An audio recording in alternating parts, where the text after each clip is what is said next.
All right, so let me ask you guys something. Do you really want a Hellcat, or is a ScatPack enough for you? And let me talk to a couple different people. If you own a ScatPack right now, whether it's a Charger, a Challenger, slim body, wide body, are you happy with what you have, or is the ultimate goal a Hellcat? And for the guys that own SXTs and GTs and RTs, is the goal a Hellcat, or are you perfectly happy with a ScatPack? A ScatPack right now is going for about $53,000 to $55,000. That's the wide body joint, Charger and Challenger. A Hellcat starting at about $70,000 to $75,000. That's a $17,000 to $25,000 price difference right there. And I understand bigger engine, bigger supercharger, or it has a supercharger. I get all that. But 485 horsepower for 90% of the population is plenty of power. The exterior looks the complete same as a Hellcat except for the hood. Interior looks the complete same except for the decals. Is it really worth another $25,000 just to say that you have a Hellcat? Let's talk about it, man. What's going on, guys? It's your boy Knockout 360 here with another video for you guys. As you can tell, I'm in a car that makes this a car vlog. You already know what's going down when I come around. Let's get into it, man. Car content, car shows, car reviews, car meets, anything and everything car related happens on this channel. So if you're into that, make sure that you stick around because you're in the right place. For everyone else, hit that subscribe button as well as that notification bell so that you also know what's coming out and when it's coming out. So boom, my DMs right now are flooded with guys asking about scats. Chargers, Challengers, wide bodies. They want scats. They want 392s. They want even old school SRT 392s. They want TA 392s. They want Daytona 392s. They want scats. Everyone's asking me, you know, it's kind of one of three categories. The first category is the guy that doesn't own a Dodge, period. Owns a Nissan, Toyota, Honda, Celica, something wild, right? And he's like, listen, I've always wanted a scat, man. I've always wanted a Charger scat. I've always wanted a Challenger scat. Got to be a wide body. And they're asking me about the prices. Does this price make sense? Does this price make sense? And then the other guy is the guy that's upgrading. He's got an SXT or RT. And he's like, man, talk to me. How does this ScatPack price look? Is this a reasonable scat price? Is this a reasonable scat price? Are they taking me to the cleaners here? Talk to me, man. How much did you buy your scat for? That's them asking me. Very rarely do I have people in my DMs asking about Hellcats anymore, you know, and even fewer than that, red eyes and jailbreaks and stuff like that. And then, of course, the last group of people, before I mention the Hellcat, the last group of people are people that's telling me, hey, listen, I just got my 2022 ScatPack. I'm happy with it. I'm not upgrading. I beat the rush. I beat the 2023 rush that everybody's talking about. I'm happy with my Scat. I'm glad I bought it. It's a perfect purchase. But like I said, very rarely are people in my DMs asking about Hellcats and red eyes and jailbreaks, which is kind of leading me to make this topic like, is 485 horsepower, that's enough, right? For 80, 88, 90% of the population, 485 horsepower is plenty. You do a little bit of modding, you can make it 500 plus, and that way you can say you got a 500 plus muscle car. But for the most part, your Hellcat and your ScatPack is going to do the same things, just to different degrees. Obviously, the Hellcat 717, 797, 807. We know that. 6.2 liter supercharged. We know that. ScatPack 6.4 liter naturally aspirated V8. We know that as well. Like, for you guys right now, and let me ask you this, for you RT guys out there, for the SXT guys, or even for the guys that don't even have a Dodge that happen to just be watching this video for the first time, like, are you saving? Does it really matter as far as the power difference between the Scat and the Cat? Now, granted, if you get a Cat, you got the bragging rights. You can say that you got the most powerful Dodge ever created, the most powerful engine, the Hellcat, right? And that in and of itself is, you know, that's bragging rights right there. You can say, I got a Hellcat, you know, not a ScatPack, not a 392. It's a Hellcat. It's the biggest of the biggest, the best of the best. But at the same time, like, let's look at some math here. ScatPack Charger wide body, according to Dodge.com, is starting at $54,835. The next up is the SRT wide body Hellcat for Charger, $79,445. That is a almost $25,000 price difference right there. $25,000 is a car. You're paying almost another car difference for essentially a bigger engine. Challenger, similar RT ScatPack wide body, $53,235. SRT Hellcat is $70,835. So that's about a $17,500 difference. That's probably like a base model Honda or used Honda, something like that. And once again, all you're getting for it is a hood with different heat extractors and a bigger engine. Right? Now, to a car guy, those things make a lot of difference, right? They mean a lot. There's a huge difference between a Hellcat and a ScatPack. We know that. My question is, like, and Dodge has even said this. Dodge has even said that the ScatPack is the most popular model or the most popular trim across all the Mopars, right? Whether it's Durango, whether it's Charger, Challenger, even the Jeeps. Like the 392 6.4 liter naturally aspirated Hemi is the most popular trim or engine trim across all Mopars at this point. So much so that now the 300s are coming with the 6.4 liter Hemi in the future. So that says to me, more people want Scats, more people want 392s, more people want 6.4 liter naturally aspirated. But more importantly than that, more people want this $50,000 to $45,000 price for their car. And they can justify and rationalize paying for this. You know, like, let's be honest here, like the average American in America, that was stupid to say. The average American, I'm sorry. The average American probably brings in what, between like $45,000 to, $58,000 a year. I'm just kind of spitballing off the top of my head. Don't quote me on that. And a little bit above that, you may have somebody in the 60s or the 70s, right? Let's say on the high end, you're making $60,000, $75,000, $75,000 a year. $75,000 a year, and you just got yourself a brand new ScatPack wide body, $55,000 out the door, all the bells and whistles, the big engine, the Brembos, the leather seats, the sunroof. That's probably $900 a month payment. Shouldn't be $900. $900 is pushing it. Let's say between $600 and $750 payment, right, a month. That's doable for the average American. $600 to $750, $600 to $850, or whatever the case may be a month for a Scat, brand new Scat off the lot with all the trimmings. That's doable for the average American. When you start talking about a Hellcat, like $70,000, $75,000, and you want to go a red eye, so now we're talking $78,000 to $82,000. That's easily $1,100, $1,500 a month, depending on what your credit, your down payment, all those things factor in.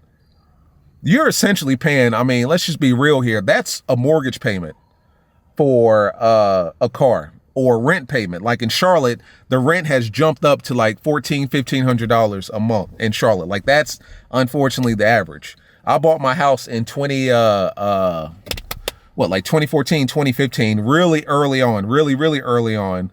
And like my mortgage is less than that, like less than the average rent, what people are paying for rent. You're paying rent or mortgage for a car. Like a lot of people can't justify that. And that's why the Scat is the most popular model. It's the bang for buck. It's the performance for price middleman. It's that middle, it's that perfect median between price and performance. I'm getting a great price and I'm getting a whole lot of car in my ScatPack.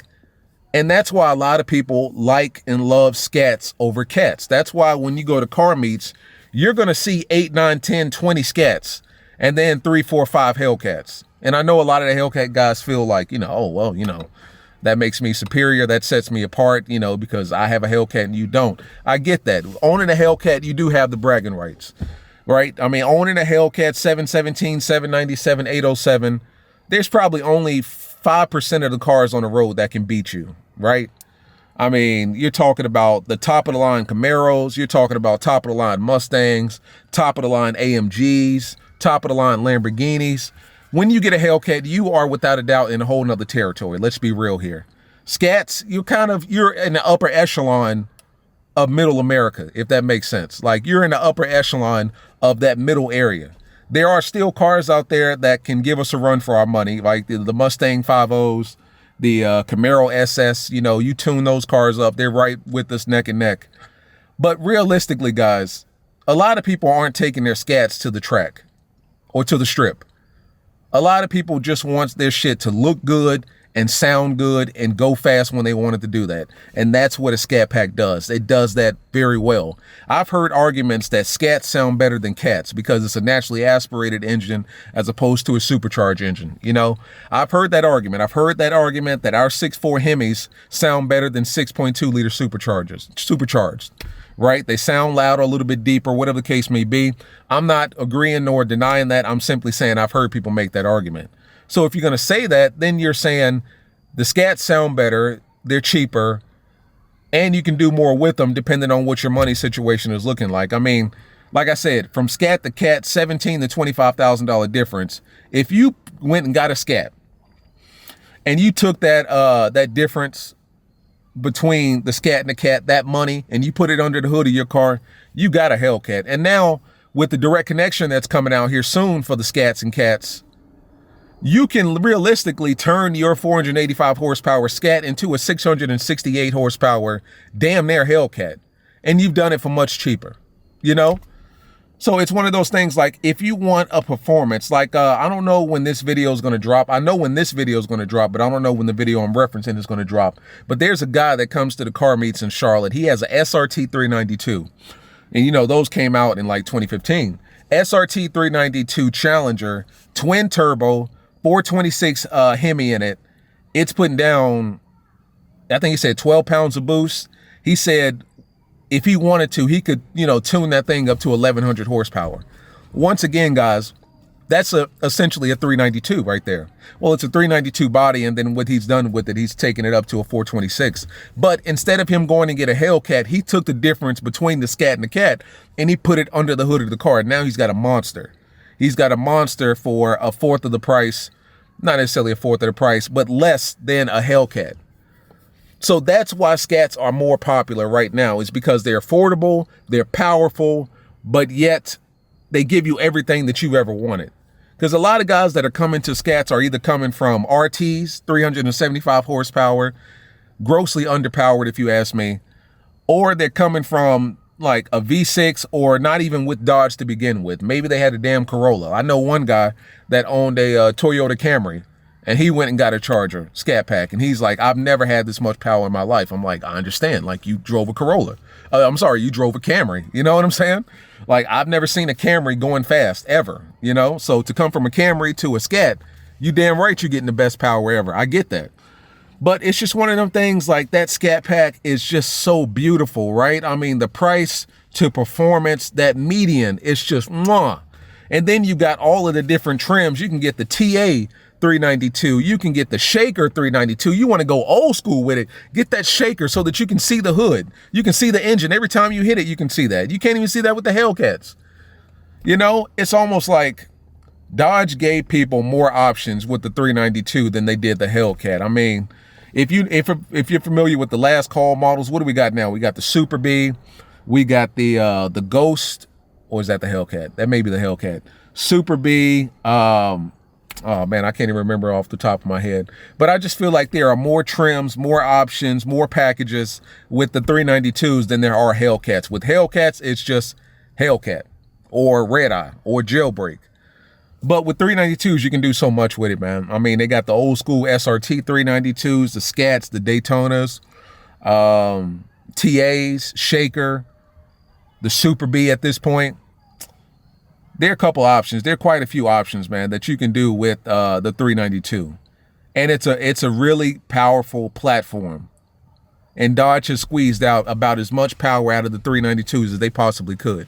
Like, if you ever go and get a 5.0, the reason damn near every 5.0 owner's car is tuned or modified somehow or another is because Ford leaves a lot to the imagination when it comes to that engine, which is why a lot of owners will go take it to a shop, put this on it, put that on it. They can do a lot to it. Whereas with Dodge and the 392 specifically, and the Hellcat even, Dodge has squeezed out as much power as they possibly could from this engine. So there's very little that you can do to it without doing like major cosmetic surgery under the hood of the car. You know what I'm saying?